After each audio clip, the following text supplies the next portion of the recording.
राजू पाठक coaching classes में आपका स्वागत है। आज हम 10th साइंस का chapter 1 chemical reaction and equation पे चर्चा करेंगे। सबसे पहले बात हम करते हैं कि केमिकल रिएक्शन या जो चेंजेस होते हैं, परिवर्तन होते हैं, वो कितने प्रकार के होते हैं। भौतिक परिवर्तन और रासायनिक परिवर्तन, दो प्रकार के परिवर्तन होते हैं। सबसे पहले भौतिक परिवर्तन में ऐसे परिवर्तन जिनमें केवल वस्तु की भौतिक अवस्था में परिवर्तन होता है, उसके संगठन एवं द्रव्यमान में परिवर्तन नहीं होता, उसे हम जो है वो भौतिक परिवर्तन कहते हैं। जैसे जल का वाष्पीकरण एवं हिमकरण, सल्फर का पिघलना, पदार्थों का जल में घुलना, बिजली के बल्ब का जलना, ये सभी जो है भौतिक परिवर्तन के अंतर्गत आते हैं। आप इस चित्र में देख सकते हैं कि कांच का टूटना, ब्रेकिंग ग्लास, मिक्सिंग कैंडल्स को पिघला के मिक्स करना, सेल्डरिंग पेपर को काटना, या फोल्डिंग पेपर, या मेल्टिंग आइस, या चॉपिंग वुड, लकड़ी को काटना, कटिंग हेयर, बालों को काटना, ड्राई आइस सब्लिमेशन, यानी जो ड्राई आइस होती है कार्बन डाइऑक्साइड, जो सॉलिड कार्बन डाइऑक्साइड होती है, उसका ऊर्ध्वपातन भाप में बदलना, बॉइलिंग वाटर, पानी को बॉयल करना, या ब्रेकिंग एग्स, ये सब जो है परिवर्तन भौतिक परिवर्तन के अंतर्गत आते हैं। अब इसके बाद हम रासायनिक परिवर्तन पर चर्चा कर लेते हैं। तो ऐसे परिवर्तन जिनमें पदार्थों के गुण, संगठन एवं भार में परिवर्तन हो जाता है, हम रासायनिक परिवर्तन कहते हैं। जैसे मैग्नीशियम का जलना, लोहे में जंग का लगना, दूध से दही का बनना, चूना यानी CaO कैल्शियम ऑक्साइड का पानी में घुलना। यहाँ पे चित्र में आप देख सकते हैं लकड़ी को जलाना एक रासायनिक परिवर्तन है। रोटरिंग फ्रूट्स, फलों का जो है पकना, वो जो है रासायनिक परिवर्तन है। बेकिंग केक को बनाना, रस्टिंग मेटल्स, जो मेटल्स हैं, धातुएं हैं, उनमें रस्ट लगना, जो है संक्षारण होना। यूजिंग अ बैटरी में भी आपका रेडॉक्स रिएक्शन होता है, वो भी एक केमिकल चेंज होता है। डाइजेशन, खाने भोजन का पाचन। सोडिंग मिल्क का जो है वो दूध का जो फटना होता है या दूध से दही का बनना। एक्सप्लोडिंग फायरवर्क्स पटाखों का जलना। कुकिंग एन एग को पकाना, जो एग में प्रोटीन होता है उसका विकृतीकरण हो जाता है। और फोटोसिंथेसिस, प्रकाश संश्लेषण की जो क्रिया होती है, ये सब रासायनिक परिवर्तन के अंतर्गत आते हैं। रासायनिक अपक्रियाओं के ऊपर अब चर्चा करते हैं हम। रासायनिक अपक्रियाएं क्या होती हैं? तो जब एक या अनेक पदार्थ आपस में अपक्रिया करके कोई नया पदार्थ बनाते हैं, तो इस प्रकार की जो अपक्रिया होती है वो रासायनिक अपक्रिया कहलाती है। जैसे मैग्नीशियम का वायु में जलना, 2Mg + O2 gives out 2MgO magnesium oxide. रासायनिक अपक्रिया की आप पहचान कैसे करेंगे कि कैसे रासायनिक अपक्रिया हो रही है? तो रासायनिक अपक्रिया की पहचान के लिए सबसे पहले क्या होना चाहिए कि अवस्था में परिवर्तन हो जाए, या तो ताप में परिवर्तन हो जाए, या रंग में परिवर्तन हो जाए, या फिर उसमें से कोई गैस निकले। अब हम बात करते हैं रासायनिक समीकरण के ऊपर। तो किसी रासायनिक अपक्रिया में भाग लेने वाले अभिकारक तथा अभिक्रिया के फलस्वरूप प्राप्त होने वाले उत्पाद को प्रतीकों तथा सूत्रों द्वारा निरूपित करने को ही रासायनिक समीकरण कहते हैं। यानी जो भी रासायनिक अपक्रियाएं होती हैं उनको हम सांकेतिक समीकरणों के द्वारा प्रदर्शित करते हैं, जो कि रासायनिक समीकरण होते हैं। रासायनिक अपक्रिया में पूर्व के पदार्थों को अभिकारक कहा जाता है, जो पहले होते हैं वो अभिकारक होते हैं, तथा बाद के जो पदार्थ बनते हैं, प्राप्त होते हैं, वो उत्पाद की श्रेणी में आते हैं। जैसे मैग्नीशियम का दहन आप करेंगे तो मैग्नीशियम और ऑक्सीजन, मतलब ऑक्सीजन के साथ ही मैग्नीशियम का दहन होगा ऑक्सीजन की उपस्थिति में, तो मैग्नीशियम और ऑक्सीजन ये दोनों अभिकारक कहलाएंगे, जबकि जो भी मैग्नीशियम ऑक्साइड MgO बनेगा वो क्या कहलाएगा? उत्पाद कहलाएगा। अब रासायनिक अपक्रियाओं को, समीकरणों को लिखने की जो विधि है, तो समीकरण में पदार्थ सदैव अणु के रूप में लिखे जाते हैं, इसको आपको याद रखना है। जैसे हाइड्रोजन, नाइट्रोजन, ऑक्सीजन, क्लोरीन आदि को क्रमशः H2N2O2 या Cl2 लिखते हैं, क्योंकि ये सभी द्विपरमाणुक हैं। जबकि एक परमाणुक तत्वों को उनके प्रतीकों द्वारा लिखा जाता है। जैसे सोडियम, मैग्नीशियम, कॉपर को क्रमशः Na, Mg या Cu लिखा जाता है। अभिकारक एवं उत्पादों के मध्य एक तीर के निशान लगाया जाता है। संतुलित रासायनिक समीकरण का महत्व क्या होता है? तो संतुलित रासायनिक समीकरण से पदार्थ की अविनाशिता के नियम की, यानी द्रव्यमान संरक्षण के नियम की क्या हो जाती है? पुष्टि हो जाती है। इसलिए समीकरण को संतुलित समीकरण रखना आवश्यक होता है। रासायनिक समीकरण को संतुलित करना कैसे करेंगे? रासायनिक समीकरण को संतुलित, तो रासायनिक समीकरण के बाईं ओर और दाईं ओर प्रत्येक तत्व के परमाणुओं की संख्या बराबर होनी चाहिए, क्योंकि द्रव्यमान संरक्षण के नियम के अनुसार प्रत्येक रासायनिक परिवर्तन में ना तो परमाणु नष्ट होता है और ना ही कोई नया परमाणु बनता है। रासायनिक अपक्रिया के प्रकार, सबसे पहले आती है संयोजन अपक्रिया, कॉम्बिनेशन या सिंथेसिस रिएक्शन इसको बोलते हैं, जिसमें दो या दो से अधिक तत्व या यौगिक संयोग करके एक एकल उत्पाद का क्या करते हैं? निर्माण करते हैं। तो संयोजन अपक्रिया या जो है वो सिंथेसिस रिएक्शन, कम्बिनेशन रिएक्शन कहलाती है। जैसे NH3 + HCl अमोनिया है, हाइड्रोक्लोरिक एसिड है, जाके अमोनियम क्लोराइड बन जाएगा। या फिर C + O2 कार्बन और ऑक्सीजन, कार्बन का दहन की ये अपक्रिया है, जाके कार्बन डाइऑक्साइड गैस बनाएगी। मतलब A और B दो पदार्थ हैं और ये आपस में मिलकर क्या बना लेंगे, एकल उत्पाद बना लेंगे। C + O2 gives out CO2। CaO calcium oxide है और ये कली चूना होता है और जल मिलाएंगे तो COH होल ट्वाइस बुझा चूना कैल्शियम हाइड्रोक्साइड बन जाएगा। वियोजन अपक्रिया पे आते हैं, डिकम्पोजिशन रिएक्शन। तो वह रासायनिक अपक्रिया जिसमें यौगिक बाह्य कारकों के प्रभाव द्वारा अपने अवयवी या छोटे यौगिकों में अपघटित हो जाता है। अब वो बाह्य कारक ताप हो सकता है, दाब हो सकता है, इस प्रकार का वियोजन अपक्रियाएँ कहलाती हैं। तो डिकम्पोजिशन रिएक्शन आप देखते हैं कि इसमें एकल उत्पाद होता है और जाके ये दो अलग अलग उत्पादों में या दो से अधिक उत्पादों में टूट जाता है।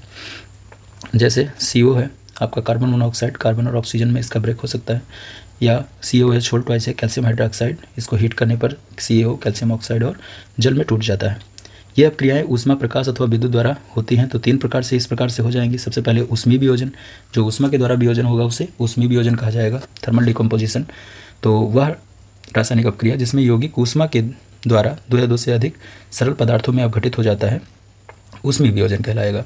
जैसे कैल्शियम ऑक्साइड है CaCO3, हीट करेंगे इसे, CaO कैल्शियम ऑक्साइड और CO2 कार्बन डाइऑक्साइड में अलग हो जाएगा।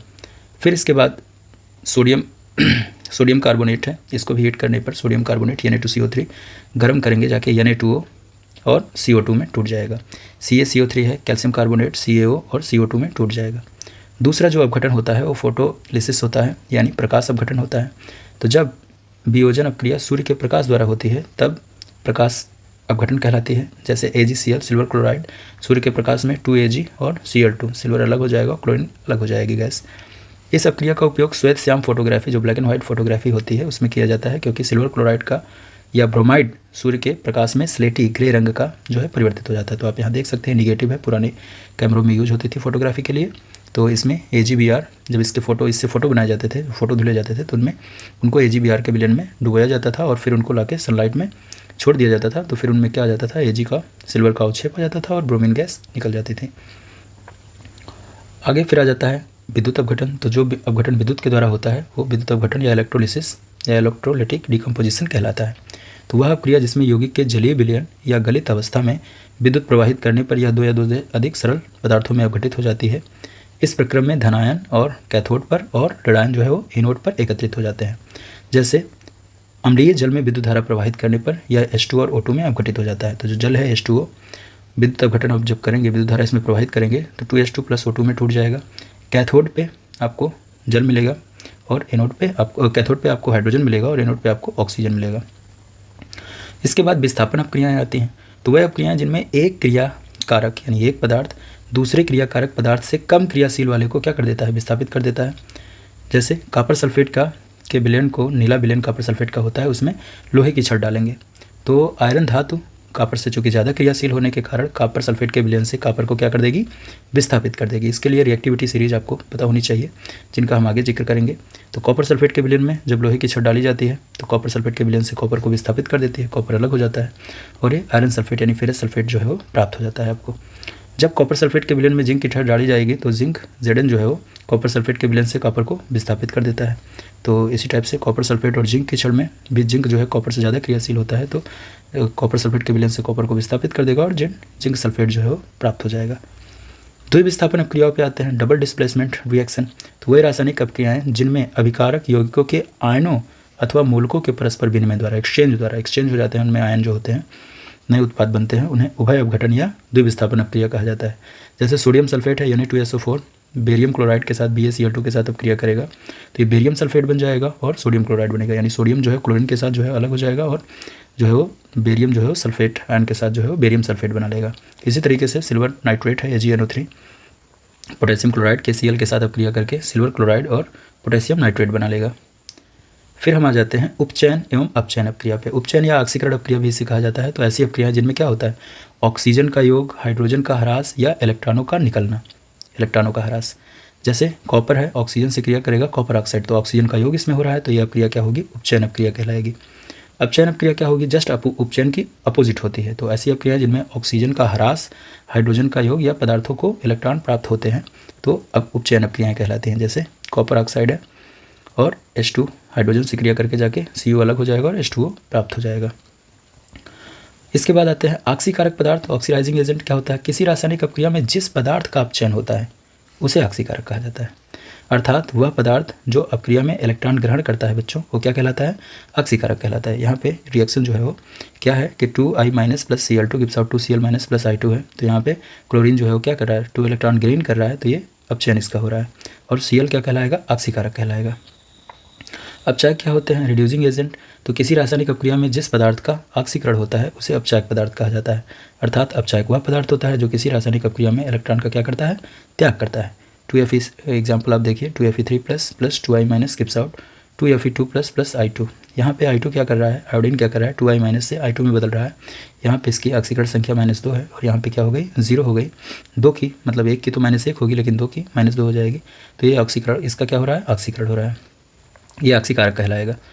तो रेडॉक्स रिएक्शन में क्या होता है? ये दोनों चीज़ें एक ही अपक्रिया में हो जाए, यानी ऑक्सीकरण, उपचयन और अपचयन दोनों एक साथ हो जाए तो ऐसी रिएक्शन को रेडॉक्स रिएक्शन कहेंगे। ऐसी अपक्रियाएं जिनमें ऑक्सीकरण तथा अपचयन दोनों एक साथ एक ही समय पर घटित होती हैं, उपचयन अपचयन अपक्रियाएं, ये रेडॉक्स अपक्रियाएं कहलाती हैं।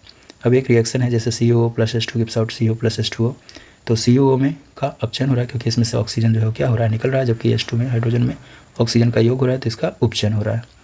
फिर हम आते हैं ऊष्माक्षेपी अपक्रियाएं, एक्सोथर्मिक रिएक्शंस। तो ऐसी अपक्रियाएं जिनमें क्रिया के फलस्वरूप ऊष्मा उत्पन्न हो रही है उनको हम क्या कहेंगे? ऊष्माक्षेपी अपक्रियाएं कहेंगे। जैसे प्राकृतिक गैस का दहन है, मीथेन, 2O2 जाके CO2 2H2O और हीट निकलेगी इसमें से। श्वसन एक ऊष्माक्षेपी अपक्रिया होती है।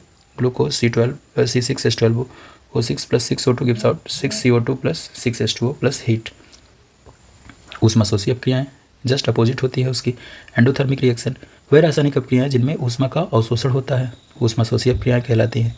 जैसे 2HgO + हीट, ऊष्मा जाके 2Hg अलग हो जाएगा और ऑक्सीजन अलग हो जाएगा। अब हम आते हैं प्रकाश संश्लेषण। हाँ, प्रकाश संश्लेषण जो है वो एक प्रकार की क्या है? ऊष्माशोषी अपक्रिया है, क्योंकि उसमें ऊष्मा ग्रहण की जाती है। दैनिक जीवन में अपचयन के कुछ उदाहरण हैं, जैसे संक्षारण। जब कोई धातु अपने आसपास अम्ल, आर्द्रता आदि के संपर्क में आती है तब ये संक्षारित हो जाती है और इस प्रक्रिया को संक्षारण कहा जाता है। जैसे लोहे के ऊपर भूरे रंग की परत का जमना, चांदी के ऊपर काले रंग की परत का जमना, तांबे के ऊपर हरे रंग की परत का जमना आदि जो है वो संक्षारण का ही परिणाम होता है। लोहे में जंग लगना, 2Fe + 3/2O2 + XH2O gives out Fe2O3.XH2O। जल योजित फेरिक ऑक्साइड, ये जंग का फॉर्मूला होता है। जंग जो है वो, जैसे आप देख रहे हैं कि इन सब में जो है वो क्या लग रही है? जंग लग रही है। ये लोहे की कुछ कीलें हैं जिनके ऊपर जो है संक्षारण हुआ है, जंग लगी हुई है। इसके बाद फिर विकृतिगंधिता, रैंसिडिटी। जब तेल या वसा युक्त खाद्य पदार्थ उपचयित हो जाते हैं यानी ऑक्सीकृत हो जाते हैं तब ये विकृतिगंधित यानी रैंसिड हो जाते हैं तथा इनकी गंध और स्वाद परिवर्तित हो जाता है। यह घटना विकृतिगंधिता कहलाती है। इसे निम्न विधियों द्वारा रोका जा सकता है। खाद्य पदार्थों को हमें वायुरोधी बंद जो है पात्रों में रखना चाहिए। निम्न ताप पर पके जो है वो खाने का प्रतिशीतन हमें करना चाहिए, यानी फ्रिज वगैरह में लगा के रखना चाहिए। खाद्य पदार्थों जैसे आलू चिप्स इत्यादि के पैकेटों में ऑक्सीजन को हटा के, क्योंकि ऑक्सीजन से ही ऑक्सीकरण होता है, तो ऑक्सीजन को हटा के उसकी जगह जो है वो अक्रिय नाइट्रोजन को भर देते हैं। इसीलिए आप देखिए चिप्स के पैकेट इतने फूले होते हैं क्योंकि इनमें N2 नाइट्रोजन गैस भरी होती है।